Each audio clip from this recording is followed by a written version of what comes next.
느헤미야서 8장 1절에서 5절까지 말씀 제가 봉독하겠습니다. 이스라엘 자손이 자기들의 성읍에 거주하였더니 일곱째 달에 이르러 모든 백성이 일제히 수문 앞 광장에 모여 학사 에스라에게 여호와께서 이스라엘에게 명령하신 모세의 율법책을 가져오기를 청하매 일곱째 달 초하루에 제사장 에스라가 율법책을 가지고 회중 앞 곧 남자나 여자나 알아들을 만한 모든 사람 앞에 이르러 수문 앞 광장에서 새벽부터 정오까지 남자나 여자나 알아들을 만한 모든 사람 앞에서 읽음에 뭇 백성이 그 율법책에 귀를 기울였는데 그때 학사 에스라가 특별히 지은 나무 강단에 서고 그의 곁 오른쪽에 선 자는 맏디다와 스마와 아나야와 우리야와 힐기야와 마아세야요 그의 왼쪽에 선 자는 부다야와 미사엘과 말기야와 하숨과 하스바다나와 스가랴와 무슬람이라. 에스라가 모든 백성 위에 서서 그들 목전에 책을 펴니 책을 펼 때에 모든 백성이 일어서니라. 아멘.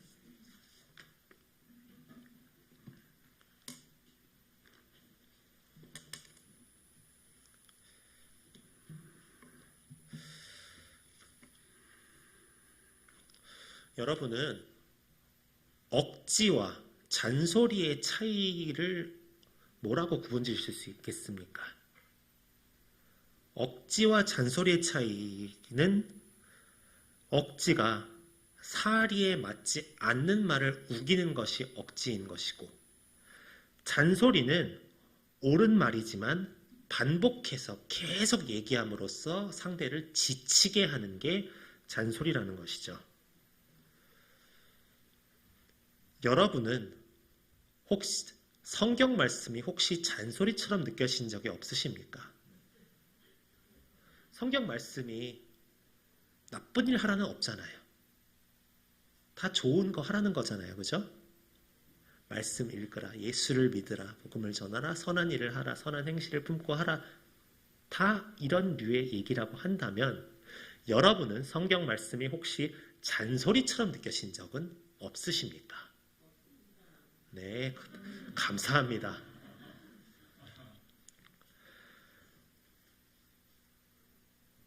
여기 계신 분들 모두가 성경 말씀이 진리라는 사실은 믿으실 것입니다.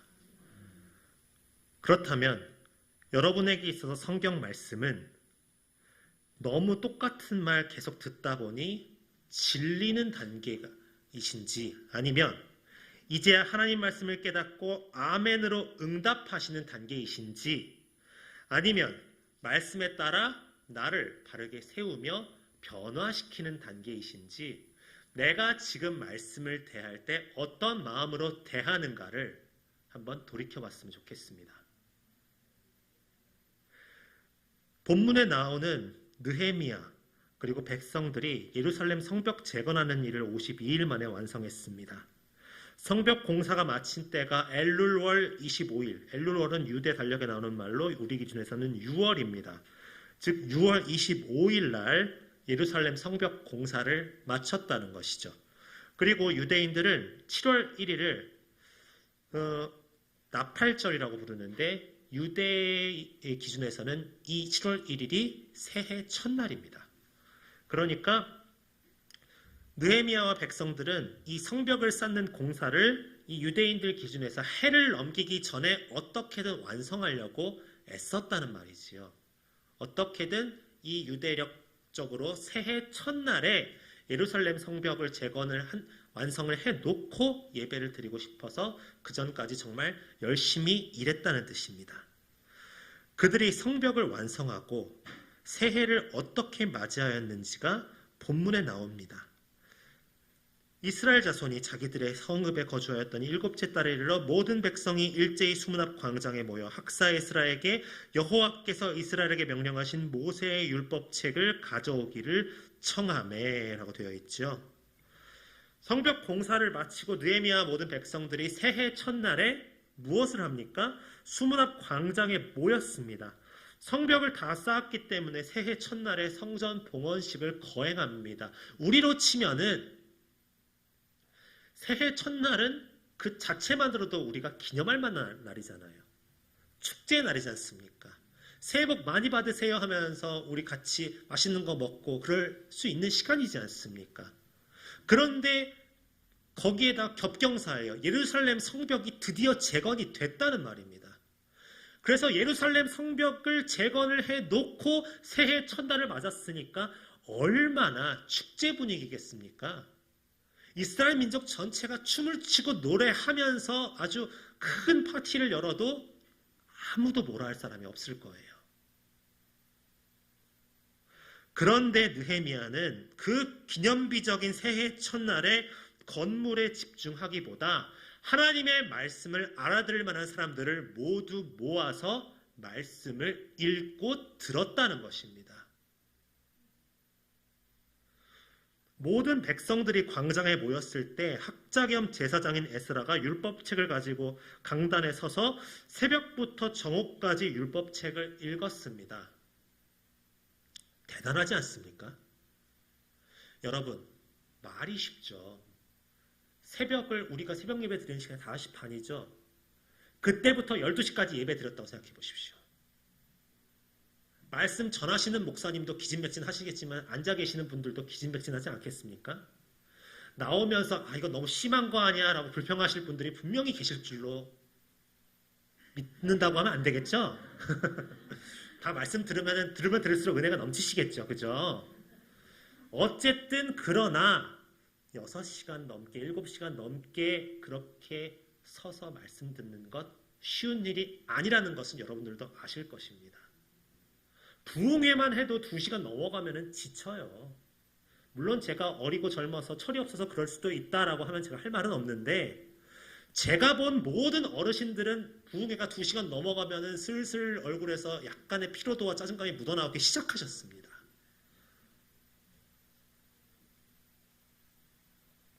그럼에도 그들은 읽었고 들었다는 것입니다. 얼마나 말씀을 사모했는지가 이 짧은 본문 안에 들어있습니다. 그들이 원했던 것은, 그들이 사모했던 것은 귀한 성전을 재건하고 영광을 재건하는 이것이 아니라 하나님의 말씀을 듣는 것을 가장 먼저 사모했다는 것입니다. 저도 교육자입니다만은 매일 큐티하고 말씀을 묵상하는 것 생각보다 정말 쉽지 않습니다. 제가 매일 주일을 제외하고 월요일부터 토요일까지 매일 말씀을 묵상하고 큐티하고 그것을 5분 정도의 말씀 큐티로 정리해서 우리 청소년부 톡방에 제가 나누고 있습니다. 그런데 너무 일이 많을 때 아니면 내가 너무 피곤하고 힘들 때 내 몸이 안 좋을 때 당장 해야 될 일이 있을 때 이것만 미루고 해야지 이것만 하고 해야지 어느덧 정오가 가까워오는 것을 느낍니다. 가장 말씀부터 먼저 묵상하고 시작해야 되는데 내가 이런 자세로 지금 목회를 해도 되겠는가에 대해서 부끄러움이 일 때도 있습니다. 그러나 일단 중요한 것은 무엇인지 아십니까? 낮이든 밤이든 늦었든 간에 일단은 말씀을 펴서 읽어야 한다는 겁니다. 내가 아침에 일어나자마자 말씀을 피고 예배를 드리고 찬양을 해본들 하나님 앞에서 안 부끄러울 인생이 어디 있겠습니까? 우리가 일어나자마자 말씀을 읽으면 하나님 앞에서 떳떳하십니까? 일어나자마자 말씀을 읽고 찬양을 하고 예배를 드렸으니까 나는 하나님 앞에 언제 나가도 떳떳해 말씀하실 수 있는 분이 이 자리에 있으시겠습니까? 아무도 없습니다. 우리는 언제 말씀을 읽고 언제 말씀을 묵상해도 어차피 부끄러운 인생입니다. 중요한 것은 뭔지 아십니까?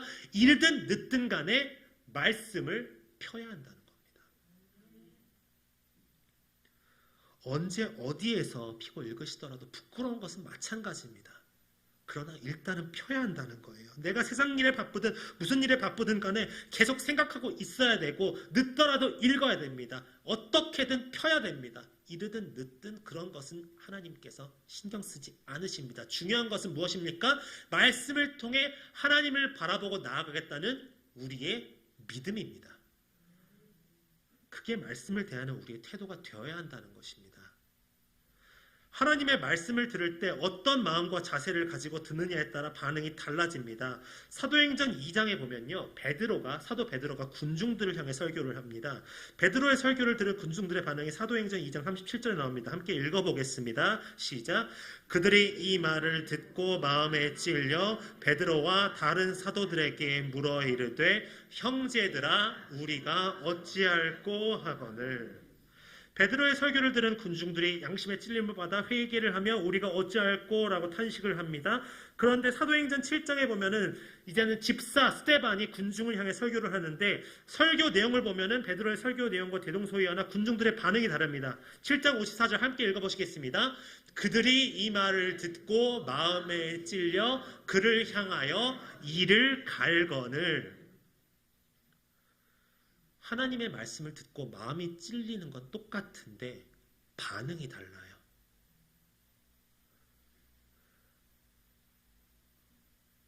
누구는 똑같은 말씀인데 어떤 이들은 우리가 어찌할꼬 라고 탄식하며 말씀 앞에 무릎을 꿇고, 또 어떤 이들은 말씀을 듣고 마음에 찔리는데 이를 갈며 분을 내고 말씀을 전한 자를 죽입니다. 말씀을 거부하며 분노합니다. 말씀을 전하는 베드로는 성령이 충만했고 말씀을 전하는 스데반은 성령이 안 충만해서 이런 결과가 생겼겠습니까? 아닙니다.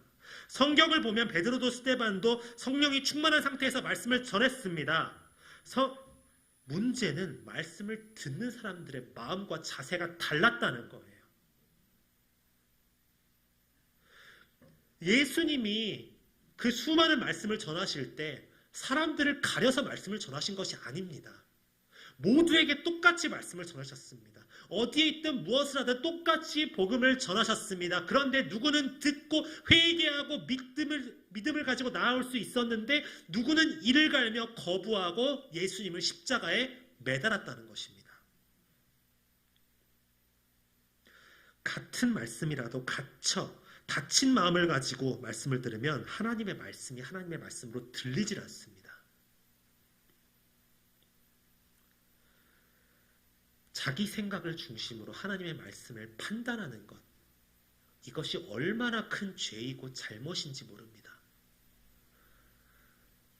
자기 생각을 내려놓고 열린 마음을 가지고 들을 때 하나님의 말씀이 말씀으로 들리는 것입니다. 말씀을 중심으로 생각이 바뀌는 것입니다. 내게 이런 말씀은 은혜가 되는데 이런 말씀은 은혜가 안 된다. 하나님의 말씀은 어느 한 구절도 안 귀한 것이 없고 성경 어느 한 구절도 그냥 들어간 구절이 없다는 겁니다.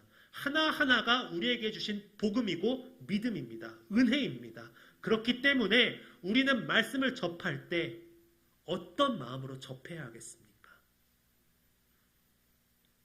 우리 성북중앙교회 모든 성도님들이 하나님의 말씀을 읽고 들을 때, 그리고 말씀을 토론할 때 말씀을 대하는 마음과 자세가 본문에 나오는 이스라엘 백성들과 같이 경외함이 있으시길 바랍니다.